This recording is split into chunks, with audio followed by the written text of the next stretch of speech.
So thoughts on offseason rumblings out of Foxborough in particular when you consider that Lance has New England, Bill Belichick selecting a quarterback when, Peter, they have one going into his third year. The word I got last offseason, I was one of those who was like Mac Jones, sneaky MVP, like, dark like horse during the offseason because everyone was just raving about Mac Jones last summer. Like it was as if, all right, he had this great stretch to end the season, takes them to the playoffs, they get blown out by Buffalo, but like, oh my God, the sky's the limit. And there wasn't even a debate. It was Mac Jones was the best quarterback of that draft class that year, and that included Trevor Lawrence, included Justin Fields, it included Trey Lance. Mac Jones was you couldn't picture a different 180 from the whispers we hear out of Foxborough. And that might not be from Bill Belichick. That might not be from the players. That might just be from the local media saying, well, we're hearing things from this person and this person. Yep. Mac had a rough year last year. I don't think the Patriots did much to help Mac last year.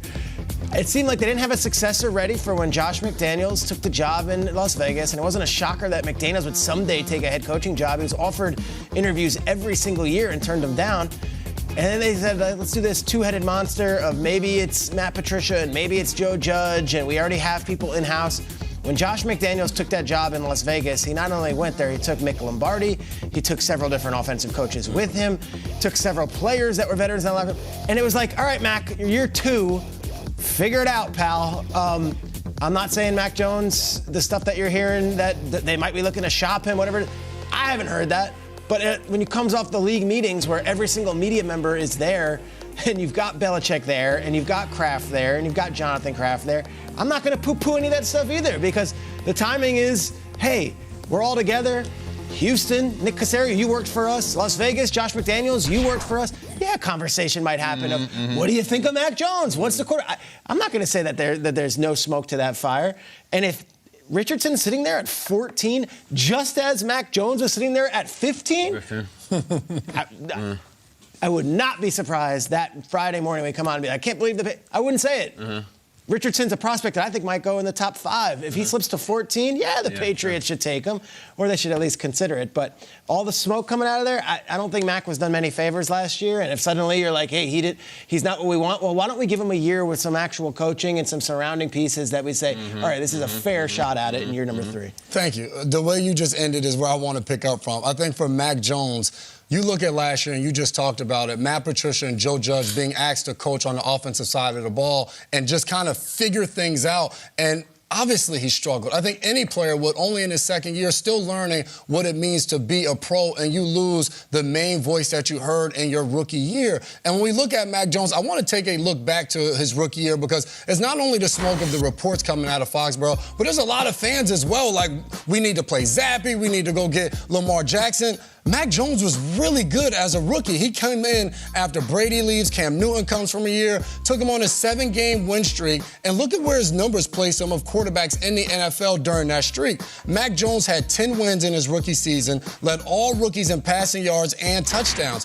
This guy was unbelievable, and skies was the limit after his rookie year. And I love Joe Judge and I love Matt Patricia. They're 2 really good football coaches. But as they take over an offense, and they were kind of co-coordinators, quarterback coaches, positions that they hadn't held, it's not fair to Mac Jones. And we've heard Robert Kraft come out as the owner and say he really likes Mac Jones, and he said we didn't do him any favors in his second year. So I think these rumblings and everything we're hearing, we need to slow down. Let's see what Mac Jones does in year 3 with a guy like Bill O'Brien coming back, who has a ton of experience, a ton of success in the NFL, in the college ranks, and let's see what Mac is able to do in his 3rd year as quarterback for the New England Patriots. Let's see how he overcomes all this adversity of all the conversations being had and all of these different things. But be careful what you wish for in hopes of there's something better on the other side, that the grass is greener, because Mac was really good in his rookie year. Let's see what he can become. We were at the annual meeting. They're still entertaining the Bailey Zappi conversation. And so everyone will get a chance to play. Wow.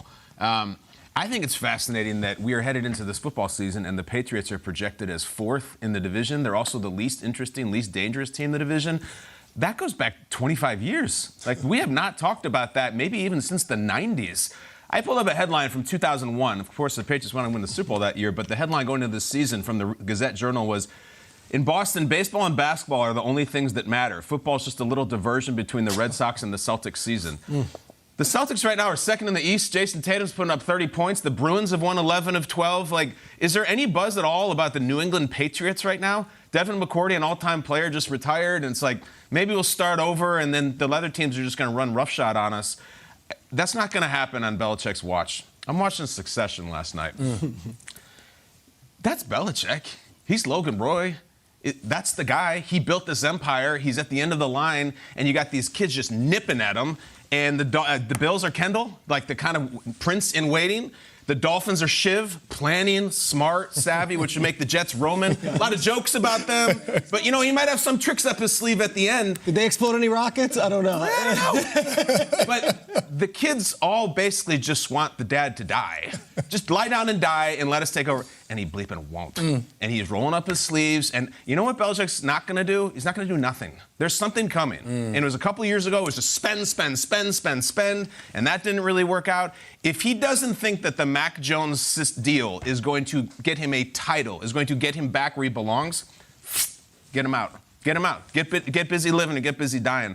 I do not think the last chapter of Bill Belichick's career is going to be him lying around, lazily going to 7-10 and letting the Bills and Dolphins and all these young coaches, young quarterbacks just usher him out the door. Like, this is like Richard III type stuff going on here, where like he will have his revenge and he will do something, even if it's nuclear, even if it's trading up and getting the quarterback and cutting this person.